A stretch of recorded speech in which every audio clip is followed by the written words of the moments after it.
Bonjour à toutes et à tous. Merci de nous rejoindre pour ce nouvel épisode de Parlez-vous numérique, le podcast qui vous permet de découvrir l'écosystème du numérique au Bénin. Je suis Francisca Dossou-Adikpetor et pour ce nouvel épisode, nous allons aborder un sujet qui passionne l'écosystème entrepreneurial, le label Startup.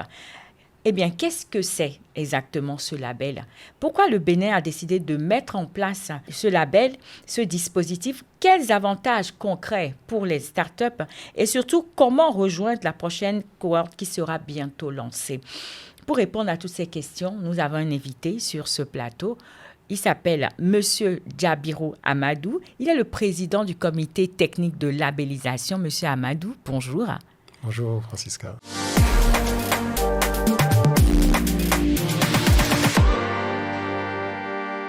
Bienvenue sur le plateau de Parlez-vous numérique et merci d'avoir accepté notre invitation. Je vous en prie. Alors, je propose que nous rentrons dans le vif du sujet. Et ma première question, c'est est-ce que vous pouvez nous expliquer qu'est-ce que c'est exactement ce label Startup? Qu'est-ce que c'est? En des termes simples, comment est-ce qu'on peut l'expliquer?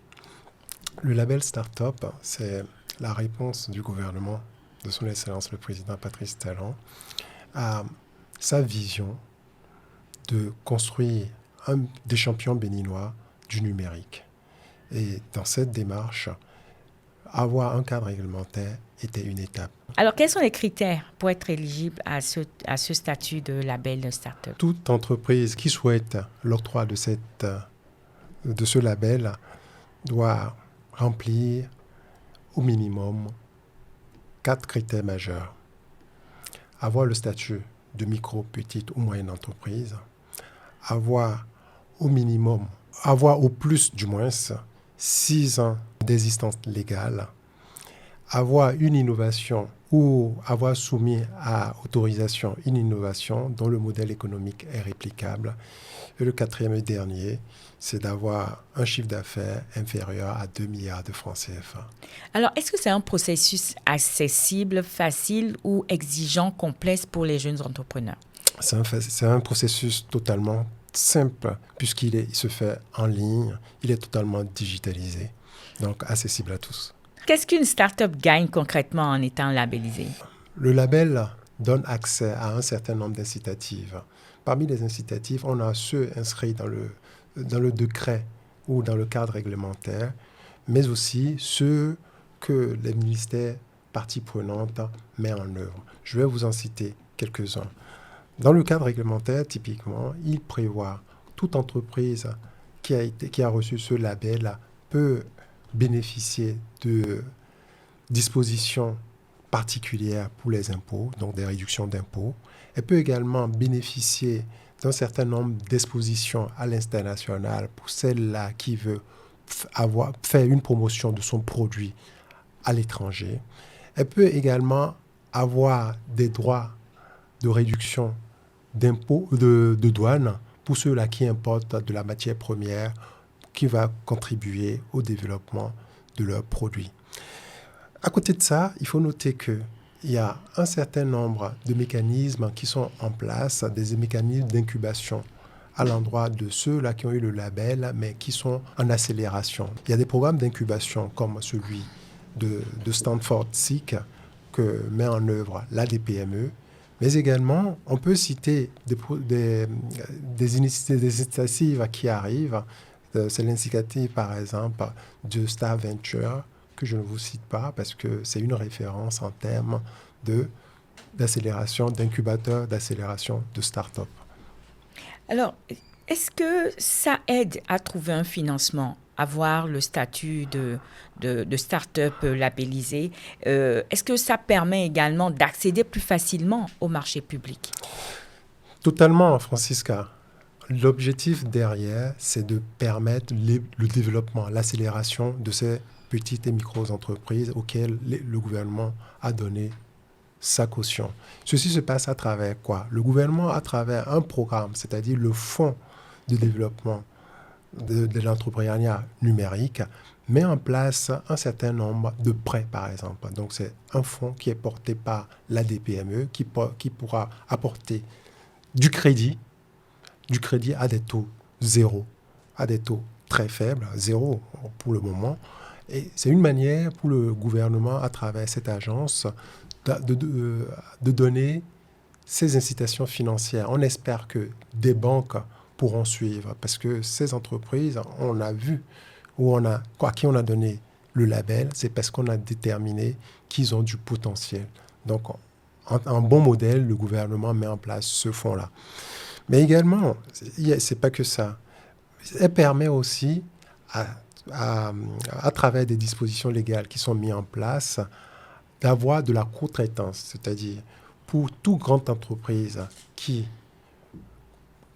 va gagner un marché, s'il va accompagner d'une micro, petite et moyenne entreprise, en l'occurrence une start-up labellisée, elle peut avoir des ristournes. Donc, c'est tout bénéfice pour nos petites et moyennes entreprises de contribuer à ces grands marchés que les grandes entreprises auront à gagner. Donc, c'est une manière à eux aussi de contribuer, d'accéder au marché. Très bien. Alors, on comprend très bien que ce statut de labellisation qui est octroyé aux startups n'est pas juste un statut factice. Ce n'est pas juste une reconnaissance symbolique. Alors, est-ce que vous pouvez nous expliquer quel est le rôle que joue le comité technique de labellisation au cœur de tout ce processus-là? Totalement. L'objectif, ce n'est pas de donner un label pour donner un label. L'objectif, c'est de donner un label vraiment aux méritants, c'est-à-dire à ces entreprises, ces micro, petites et moyennes entreprises qui ont du potentiel. Et pour cela, il faut garantir la transparence du processus. Il faut garantir l'équité. Donc, c'est dans ce cadre que le comité technique de labellisation a pour rôle d'évaluer, suivant cette transparence, suivant cette équité, de sorte à faire que ceux-là qui ont ces entreprises qui ont droit, ceux qui ne l'ont pas puissent ne pas l'avoir et qu'ils aient à retenter leur chance à une prochaine session. Est-ce qu'il y a un secrétariat spécifique qui accompagne justement tous les travaux du comité technique de labellisation? Totalement. En fait, le comité, il est appuyé par un secrétariat dont le rôle est d'étudier l'éligibilité des candidatures qui lui parviennent. Il doit vérifier que les différentes candidatures remplissent les 4 critères majeurs pour pouvoir être traitées par le comité de labellisation. Les 4 critères que vous avez rappelés il y a quelques temps, c'est-à-dire le statut, être micro, petite et moyenne entreprise. Il faut avoir moins de 6 ans d'existence légale. Il faut également avoir une innovation ou être en cours d'enregistrement et le chiffre d'affaires de moins de 2 milliards. Voilà. Nous avons vu passer, et je pense que la plupart de ceux qui nous suivent en ligne ont vu passer un appel à candidature il y a quelques mois déjà pour le recrutement de la première cohorte. Est-ce que vous pouvez nous rappeler le nombre de startups qui ont été recrutées, qui ont été labellisées, je vais dire, à l'issue de ce processus-là? D'accord. Déjà, combien de candidatures on a reçues? Et ensuite, combien ont été labellisées au bout du processus? OK. Au cours de la première session de labellisation qui a eu lieu, vous l'avez rappelé, il y a quelques mois de ça, on a reçu 95 candidatures. Parmi ces candidatures, il n'y en a eu que 20 qui remplissaient les critères. Et sur ces 20, on a labellisé 15. Donc aujourd'hui, au Bénin, à l'heure où je vous parle, on a 15 startups qui sont labellisées, qui ont cette caution institutionnelle, qui ont ce label. Excellent. Et quels enseignements vous avez à partager avec nous? Quels sont les enseignements que vous avez tirés suite à ce premier processus qui est arrivé à son terme? Qu'est-ce que vous pouvez nous en dire en termes de retour d'expérience? Francisca, pour vous répondre, c'est que l'évaluation que nous avons eu à mener de cette première session, parce que pour pouvoir lancer une deuxième, on a pris du retrait, essayer de voir qu'est-ce qui a marché dans le processus et qu'est-ce qui ne l'a pas été. Donc, au regard, les majeurs ou la majeure, c'est la communication. Donc, ce qui n'a pas marché, c'est la communication parce que toutes les micro, petites et moyennes entreprises n'étaient pas très bien informées. Donc, ils n'ont pas pu se préparer. Donc, ça fait écho à ce que je venais de dire. On a eu 95 demandes, sur les 95, on n'en a eu que 20 qui étaient éligibles. Et la plupart, quand on regarde, c'est parce qu'ils n'ont pas eu le temps de se préparer, de faire les courses. De préparer leur le dossier. Donc, bon, on ne peut pas attendre. Le processus, il est assez cadré avec des délais. Donc, il a fallu poursuivre avec ceux-là qui sont prêts. Donc, c'est ce qui a fait. Donc, ce qui revient souvent, c'est la communication. Et c'est sur cet accent qu'on compte s'améliorer. On compte s'améliorer de sorte qu'on communique beaucoup en amont, et permettre à un maximum d'y accéder. Et d'avoir des dossiers prêts. Prêts, totalement. Alors, est-ce que vous pouvez partager avec nous un exemple d'une start-up labellisée et qui illustre déjà l'impact de ce label-là? Écoutez, je peux vous répondre, c'est que tout récemment, il y a le JTS Nigeria, où on a eu quelques de nos startups qui ont été. C'était début septembre 2025. Voilà. Donc, on a quelques startups qui ont été, qui se sont illustrées comme étant des startups qui ont du potentiel. Je ne vais pas les citer parce que je ne veux pas en faire des jaloux. Donc, l'objectif, ce n'est pas de faire de la publicité pour eux aussi, parce que ça serait discriminant. Alors, il y a la prochaine cohorte qui va être bientôt lancée. Alors, quelles sont les améliorations ou quelles sont les nouveautés qui sont à apporter dans le lancement de la prochaine cohorte? Les améliorations à venir, donc, c'est des accompagnements. Donc, il y a du travail de conjonction que nous menons avec l'Agence de développement de l'entrepreneuriat qui, dans le cadre de ces projets et de ces initiatives, a des ateliers qu'elle mettra en place pour permettre à ces entreprises qui ne sont pas structurées à les apprendre à monter et à concevoir leur dossier. Donc, ce qui est fait, c'est de faire en sorte qu'à l'issue de ces ateliers, que nous puissions lancer notre deuxième session pour permettre à un grand nombre d'entreprises ayant bénéficié de cet accompagnement de l'ADPME à demander le label. Et ça nous garantira, nous, côté comité de labellisation, des dossiers de bonne qualité et potentiellement une moisson plus fructueuse.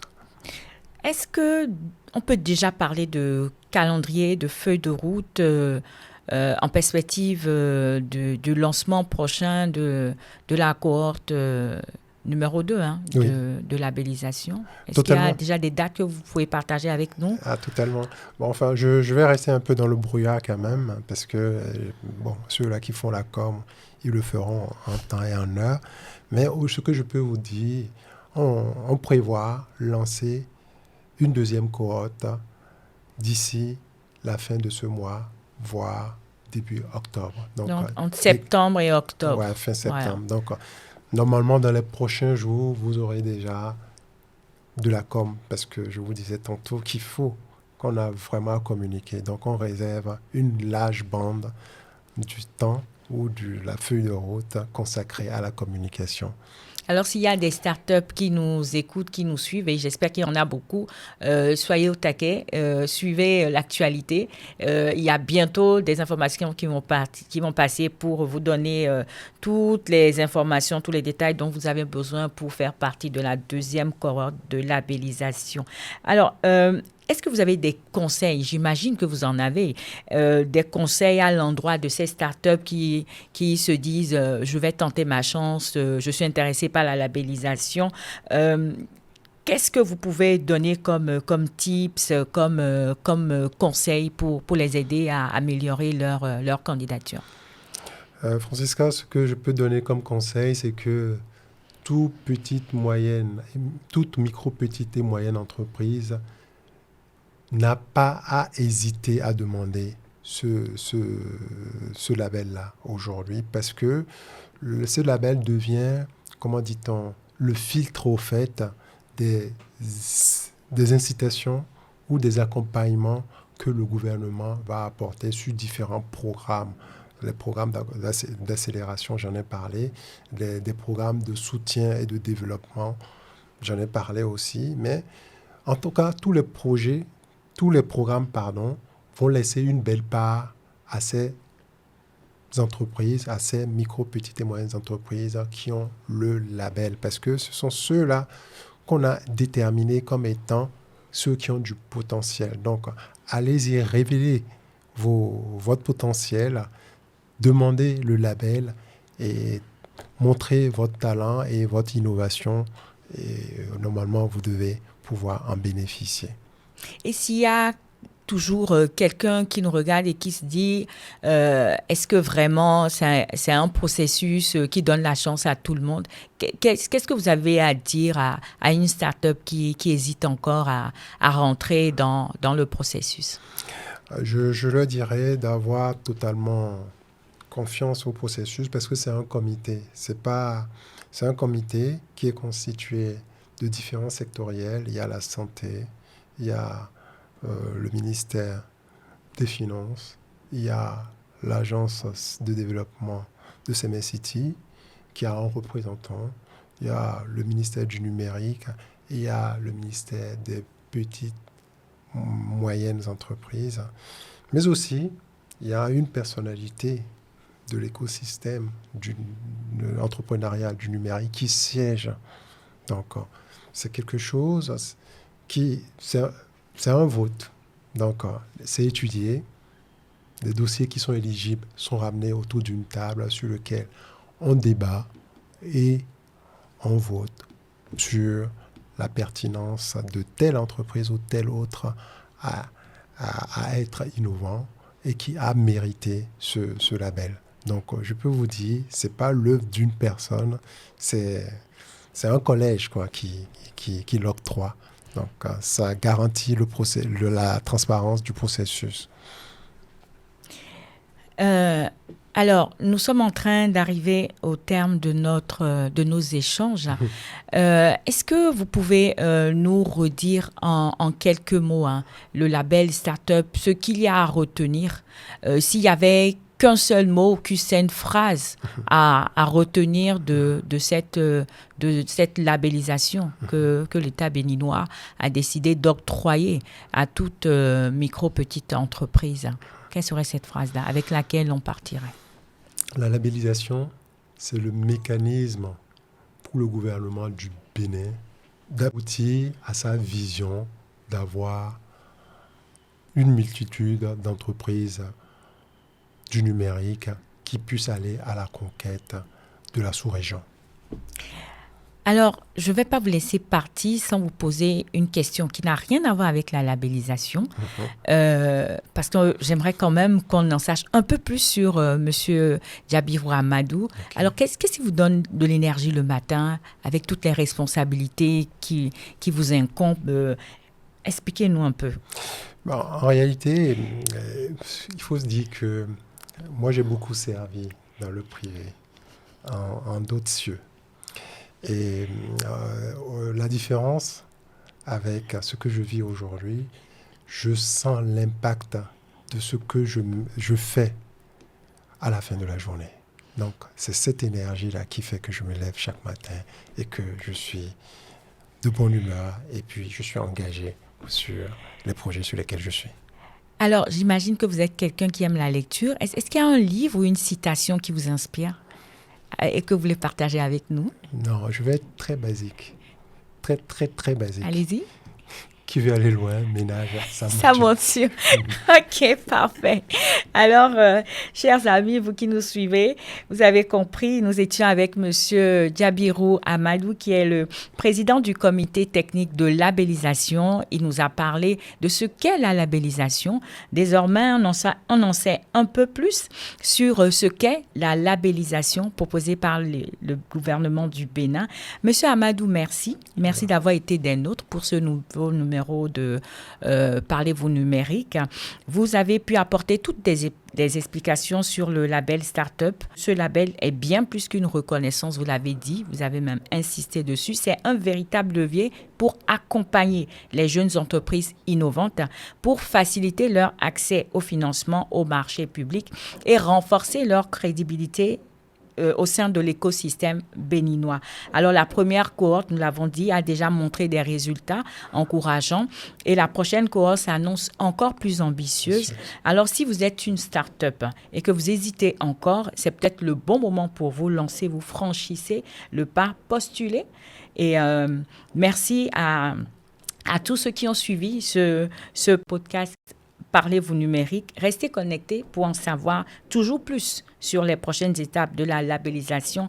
D'ici là, prenez soin de vous. À très bientôt pour un nouveau numéro de Parlez-vous numérique, le podcast qui vous permet de découvrir l'écosystème du numérique au Bénin. À bientôt.